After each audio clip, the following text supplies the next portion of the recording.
যেদিন ক্লাসের সবচেয়ে সুন্দরী মেয়েটা সবার সামনে দাঁড়িয়ে কাঁদতে কাঁদতে বলেছিল আমি নাকি তার বুকে হাত দিয়েছিলাম, তাকে নষ্ট করতে চেয়েছিলাম।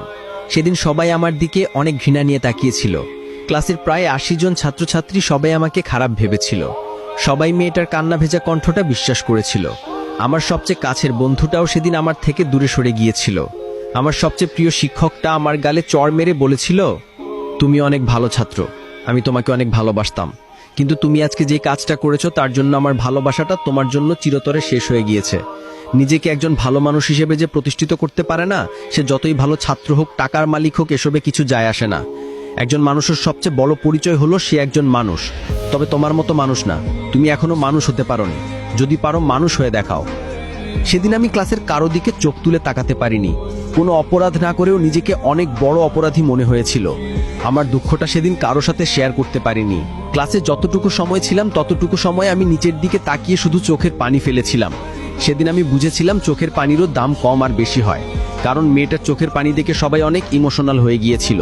আমি মেয়েটার সাথে এসব করেছি কিনা সেটা না জেনেই সবাই মেয়েটার জলভরা চোখ দেখে তার কথা বিশ্বাস করেছিল। কিন্তু আমার চোখের পানিটা কাউকে আবেগী করতে পারেনি। আমার মতোই আমার চোখের পানিটাও কম দামি। ক্লাস থেকে চলে আসার সময় ওই মেয়েটার সাথেই আমি কথা বলি, যে মেয়েটা সবার সামনে আমাকে এভাবে খারাপ একটা ছেলে হিসেবে পরিচয় করিয়ে দিয়েছে। আমি তার কাছে গিয়ে তাকে কিছু কথা বলি। তুমি এমনটা না করলেও পারতে। তুমি হয়তো ভেবেছিলে এমনটা করার পর আমি তোমার সম্পর্কে কোনো কিছু বললে কেউ বিশ্বাস করবে না। সবাই ভাববে তোমার উপর প্রতিশোধ নেওয়ার জন্য তোমার সম্পর্কে খারাপ কথা বলছি। কিন্তু তুমি হয়তো জানো না, তুমি এসব না করলেও আমি তোমার সম্পর্কে কারো কাছে কিছু বলতাম না। তবে ভয় পেও না, এখনো তোমার সম্পর্কে কারো কাছে কিছু বলবো না। যে মানুষটা আমাকে সবার সামনে খারাপ বানিয়েছে, আমি তাকে সবার সামনে খারাপ বানাতে চাই না। কলেজ থেকে বাসায় যাওয়ার পথে যখন দেখলাম সবাই আমার দিকে কেমন করে যেন তাকিয়ে আছে, তখন আমার বুঝতে অসুবিধা হলো না আমার খবরটা এলাকার অনেকেই জেনে গিয়েছে, তাই তারা আমার দিকে এভাবে তাকিয়ে আছে। এসব খবর বাতাসের মাধ্যমে ছড়িয়ে যায়। আমারটাও হয়তো সেভাবেই সবার কাছে পৌঁছে গিয়েছে, হয়তোবা বাড়িতেও জেনে গিয়েছে। এমনিতেই মা আমার দোষ খোঁজেন সব সময়। একটু ভুল পেলেই বাড়ি থেকে বের করে দিতে চান। শুধু বাবা বলে কয়ে হয়তো আমাকে বাড়ির এক কোণে ছোট্ট একটা রুম দিয়ে রেখে দিয়েছেন। মা চায় না আমি এই বাড়িতে থাকি। যখন বাসায় গেলাম তখন দেখলাম মা আর বাবা দরজার বাহিরে দাঁড়িয়ে আছে। তাদের দেখে বুঝতে পারলাম কলেজের ঘটনাটা তারা জেনে গিয়েছে। তখন আর দেরি না করে আমি বাবাকে বললাম, আমি কিছু করিনি বাবা, বিশ্বাস করেন, আমার মৃত মায়ের কসম বাবা, আমি কিছু করিনি। তুই যদি কিছু নাই করবি তাহলে মেয়েটা তোর সম্পর্কে সব বলবে কেন? তোর ক্লাসে তো আরো অনেক সুন্দর সুন্দর ছেলে আছে, তাদের সম্পর্কে তো এরকম বললো না, তোর সম্পর্কে কেন বললো? তুই এসব করেছিস বলেই সে সবার সামনে এসব বলেছে। একটা মেয়ে কখনো নিজের মান সম্মান নিয়ে এরকম মিথ্যা বলবে না। মিথ্যা তো তুই বলছিস এখন আমাদের সাথে। আমার সৎমা যখন কথাগুলো বলল তখন আমি চুপ করে দাঁড়িয়েছিলাম। কি বলবো কিছু বুঝতে পারছিলাম না। তবে এটা বুঝতে পেরেছিলাম, যাই বলি না কেন আমার কথা কেউ এখন বিশ্বাস করবে না। হঠাৎ করেই মা বাবাকে যে কথাগুলো বলল সেই কথাগুলো শোনার জন্য আমি মোটেও প্রস্তুত ছিলাম না। তুমি তোমার ছেলেকে বাড়িতে রাখলে আমি থাকবো না, এই বাড়িতে থাকবো না।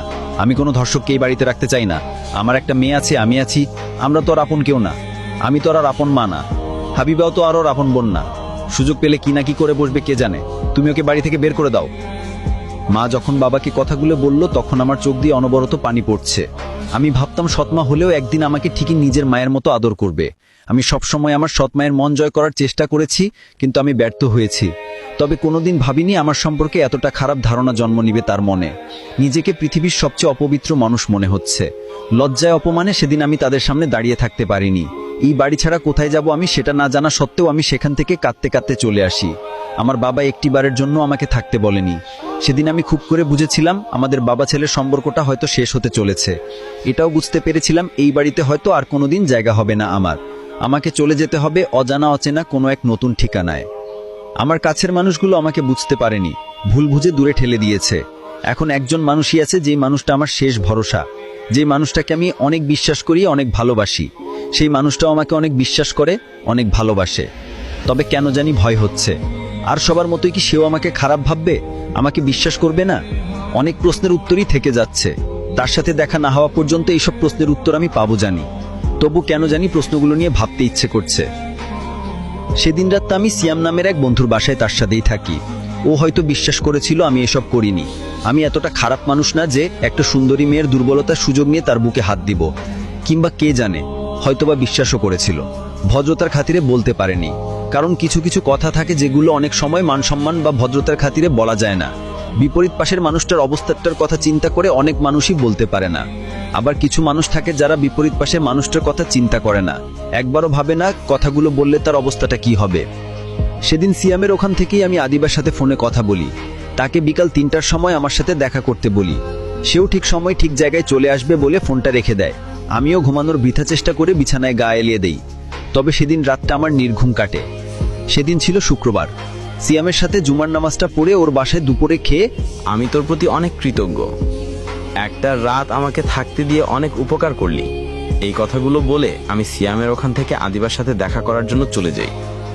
আদিবার সাথে দেখা করতে গিয়ে যা দেখলাম সেটা নিজের চোখকে বিশ্বাস করাতে পারলাম না।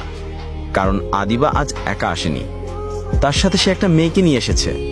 তার সাথে যে মেয়েটা এখন দাঁড়িয়ে আছে সেই মেয়েটাই ক্লাসের সবার সামনে আমাকে অপমান করেছিল, খারাপ বানিয়েছিল।